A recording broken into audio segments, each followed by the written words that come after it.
current situation around our country and in our region.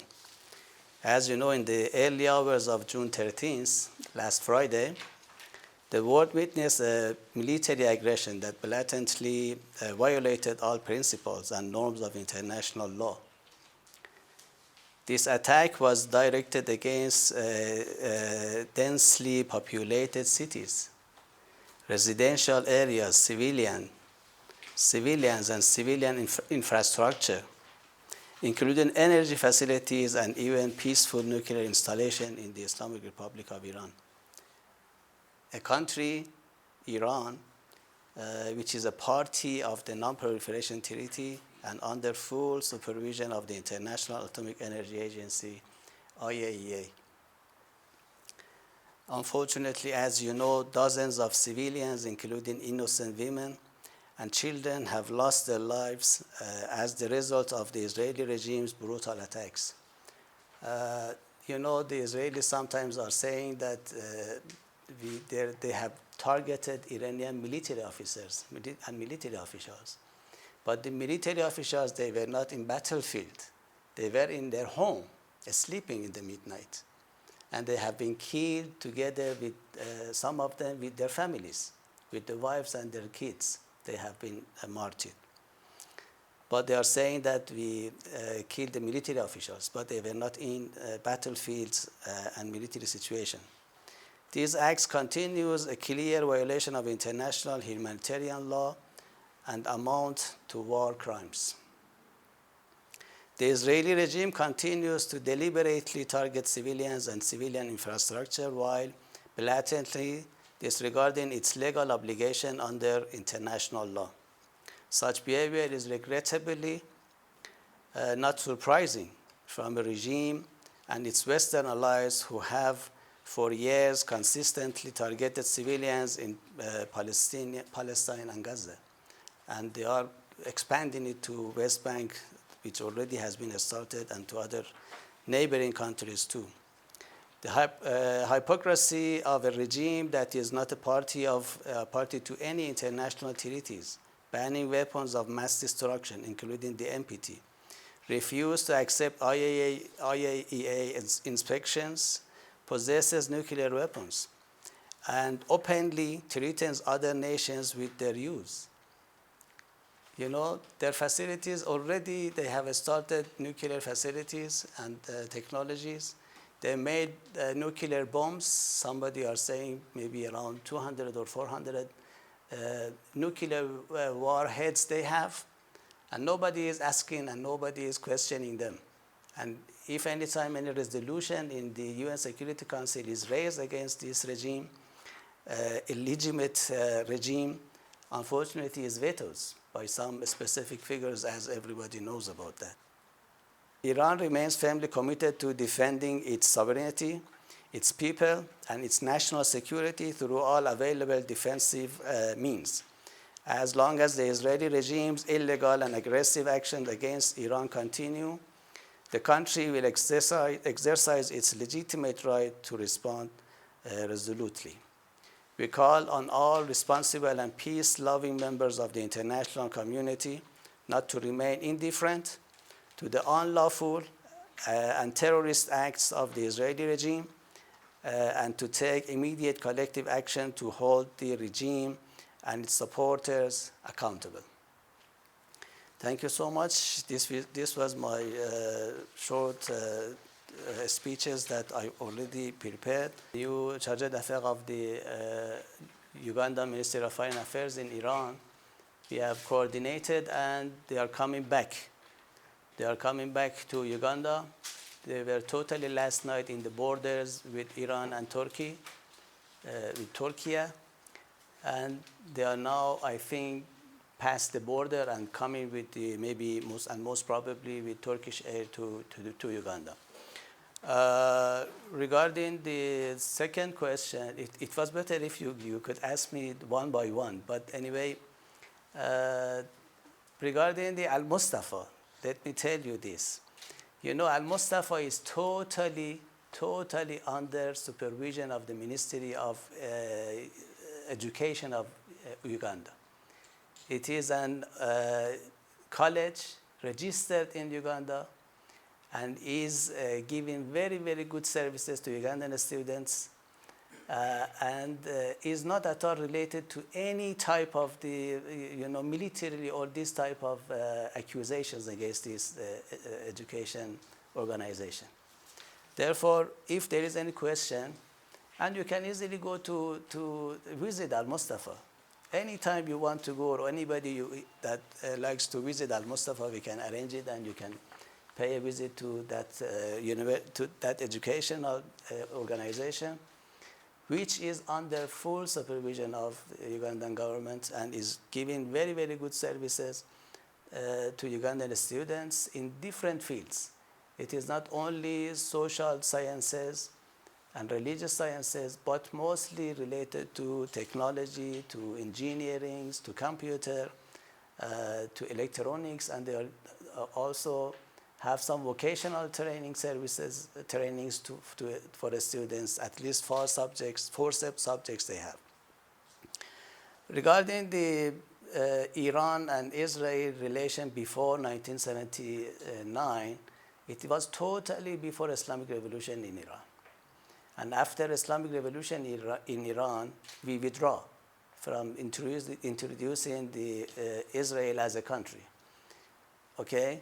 But we have no agenda to wipe out all of Israel from the map of the world. But this is the right of the Palestinians to live in their country. Relation with so many African countries, we have more than 25 embassies in African countries. And some embassies, like, for example, here we ourselves, we are covering Rwanda and Burundi too.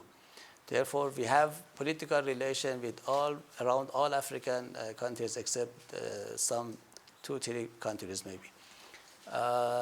Therefore, 400% African countries are our friends.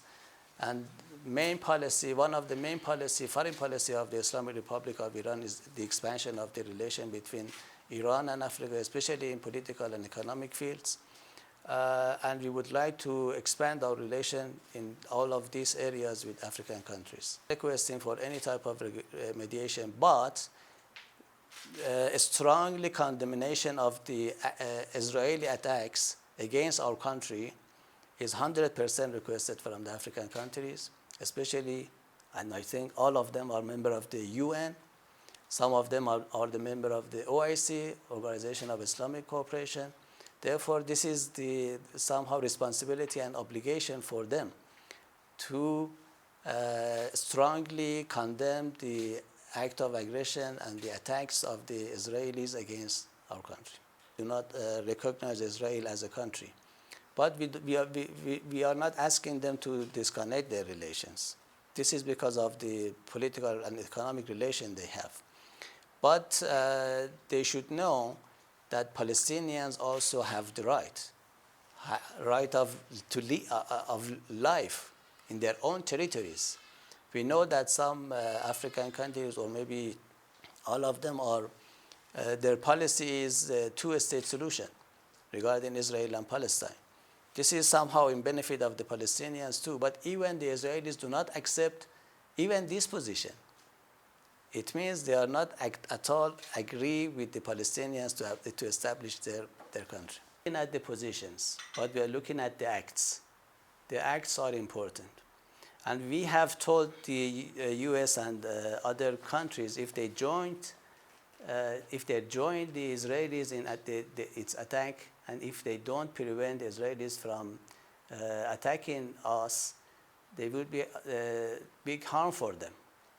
And we will retaliate in any level. But I hope, and we hope, that this would not happen. This will make very dangerous for the region in West Asia, and nobody would be safe enough. We are not appreciating, and we have not been starting any war. You know, maybe I can say before the establishment and foundation of the US. From that time to now, we didn't start any war against our neighboring countries. But you can consider how many wars they have made in the world. And anywhere that the US and its policy is there are so many different types of conflicts among the neighboring countries. You consider the situation in East Asia. You consider the situation if there was not, the policy of the China, maybe even we were witness the China-Taiwan war now, the same as what they have made for Russia and Ukraine. It was Westerners' plots. And finally, they will have to start a war. They made the situation in a way that Russia came to conclusion that they should invade and they should go to start the war against Ukraine. And the Ukrainians, for example, they did not see any other room only to defend themselves, for example. But our policy was requesting them to negotiate to solve the problem.